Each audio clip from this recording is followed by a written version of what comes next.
கட்டிட அனுமதி இல்லாத 2000 தனியார் பள்ளிகளின் சிக்கலை தீர்க்க கல்வித்துறை நடவடிக்கை எடுத்து வருகிறது.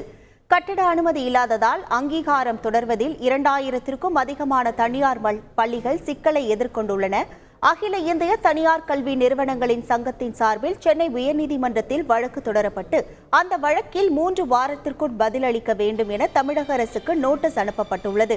இந்த நிலையில் தனியார் பள்ளிகளின் கட்டிட வரைபட அனுமதி சம்பந்தமாக பள்ளி கல்வி செயலாளர் மற்றும் வீட்டு வசதித்துறை செயலாளர் பங்கேற்ற கூட்டம் தலைமை செயலகத்தில் நேற்று நடைபெற்றது. இதனைத் தொடர்ந்து தனியார் பள்ளிகளின் இயக்குநர் பழனிசாமி அனைத்து மாவட்ட தனியார் பள்ளிகளின் கல்வி அலுவலர்களுக்கு விவர படிவம் அனுப்பியுள்ளார்.